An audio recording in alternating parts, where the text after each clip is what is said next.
Going on, 81 Tactical here at the range with the NorthTac Ronin P12C. See, it's got the kill flash. Got to put a few rounds through it. I have already put a few rounds through it and to zero it in, and well, there's really no need to zero it in. It was already zeroed in. So I'm gonna take a few more shots and when I get a chance here, go take a look at that target.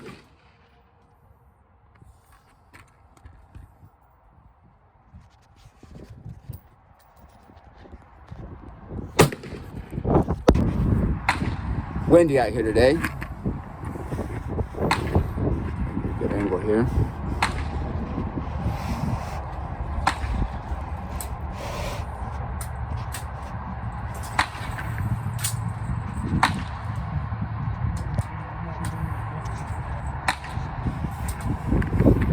There we go.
Take a look at the target, see how it looks. Hey guys, what's going on? 81 Tactical here with the after range report. In the background, I got my 13.7 Sons of Liberty Gunworks barrel with the Knox compensating flash hider, and well, with the Midwest Industries M-Lock rail, and then my 14.5 with a dead air 3-prong flash hider, 14.5 inch from Ballistics Advantage with the BCM QRF quad rail, and a Thunder Ranch lower. Both of them performed beautifully and flawlessly. I am going to kind of let everything kind of settle, clean the barrel, cleaned for the most part the insides of the upper and the bolt carriers, but I'm gonna let the insides of the railings kind of let those gases settle, and then take a closer look, take the rail covers off, take everything and get a good look in there, and make sure I don't have any major gas leaks. I mean, I obviously already see some gas shooting back through the outside of the tube, which is normal, but I just want to make sure before these muzzle devices get pin and welded and become permanent that I don't have any issues with the gas blocks. But as of right now, it seems like they are working just fine. They ran beautifully today off of some Browning 55 grain. I'm gonna run a few different more brands and weights and of ammunition through it. I'm thinking using some 5.56 and 223s kind of randomly into a magazine with different weights, see how it reacts, see how it groups, see if it groups pretty similarly, even with a mixed bundle in the magazine. But once I do that, I'll have a video of that for you guys.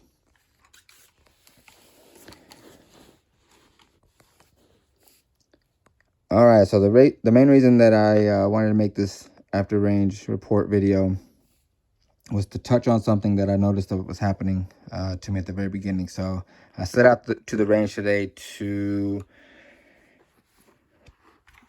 test and zero in this NorthTac Ronin P12 red dot sight.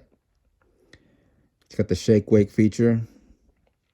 It's got a kill flash, clean crisp red dot It's got the brightness settings on top, like your more modern red dots nowadays, versus turning the knob where the battery goes. It's got their logo engraved on the side. It's just an overall it's pretty sweet looking red dot. Not trying to bash any other companies or anything, but some red dots that I see out there that aren't of the very high-end, high-dollar brands are a little tacky looking, but if you ask me, this one looks pretty sweet. I think it looks awesome. Love the mount too. It's a pretty lightweight mount.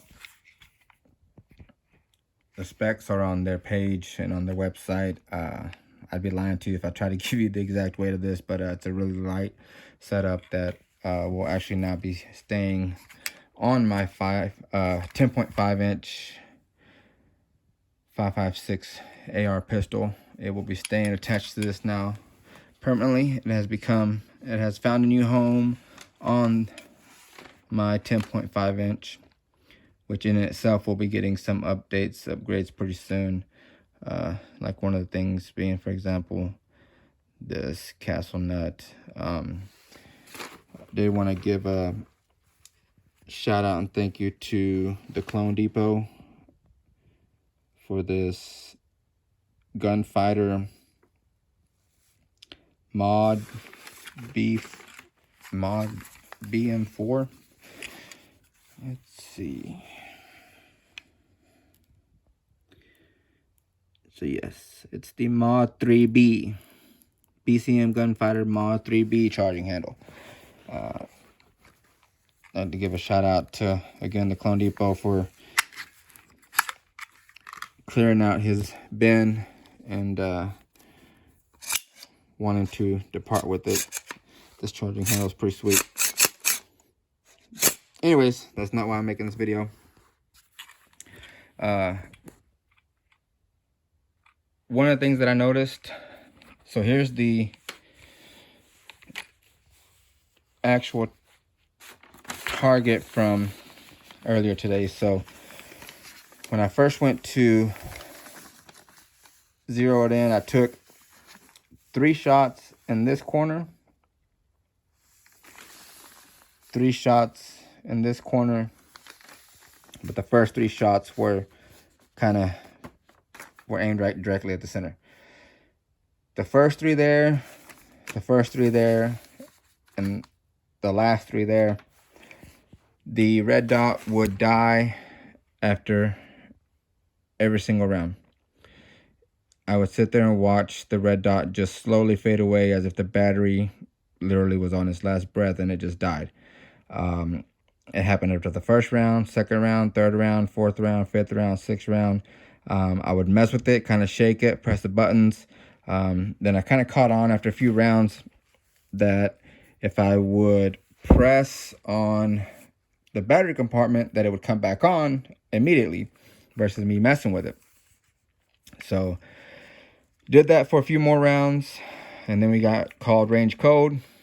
So it kind of gave me a chance to think what could possibly be wrong with it. So I didn't have a nickel or anything with me to tighten it down. So I took the back end of a key and was able to get it in there perfectly, to get it to fit perfectly. And I tightened the battery cap about another almost 1.5 full turns. So to get it on there really tight, without a nickel or something else, there's no way I'm going to get this off by hand. That's how tight it is. But after that, no issues at all. In the video where you see me shooting those, 7-8 rounds, those were the last 7-8 rounds that I was shooting at this target, and not a single issue with the red dot. It stayed on the entire time. So I believe I had a loose battery compartment, but again, that's something that I will take responsibility for and say that was a user error. I should have tightened it down better to begin with. Clean that bolt carrier. But all in all, if you look, again, I was aiming 25 yards away.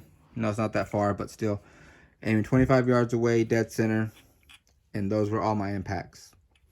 Had 2 random flyers. These 3 I was aiming kind of like right here, and then what's weird is on this one I was aiming kind of right here, so these kind of went to the left, these kind of went to the right. But for the most part, they fell just a little bit short and majority to the right. And this is at 25 yards with 0 adjustments. So the next time I go to the range, I may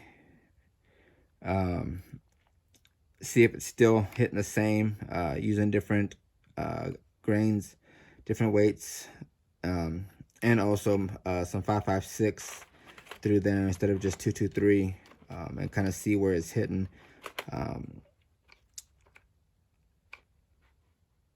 But I also kind of think I may want to zero it into 50. So if that's the case, then I'm better off just leaving it where it's at right now. I think so, if I'm not mistaken. I believe I need to be a little bit low at 25 to be right on it at 50, or I could have it completely wrong and need to be up low. But I'll definitely look into that before I go and do that. But so yeah, I just want to just kind of touch on that real quick. But yeah, if you ask my overall opinion, this red dot is definitely a go. Definitely, if you can get your hands on one, or you're hesitant, you're wondering if you should, just get it. You'll love it.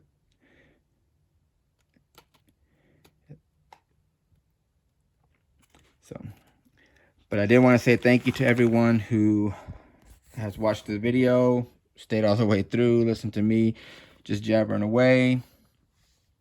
Those of you that are taking my information, you know, for what it's worth, again, thank you very much. You guys mean everything to me. Truly mean a lot. Truly means a lot to me that you guys are watching this. If you have any comments, you know, feel free to leave a comment. But again, guys, thank you very much. I hope each and every one of you has a very Merry Christmas and a very, very Happy New Year. Love you all. God bless. Stay safe and look out for one another.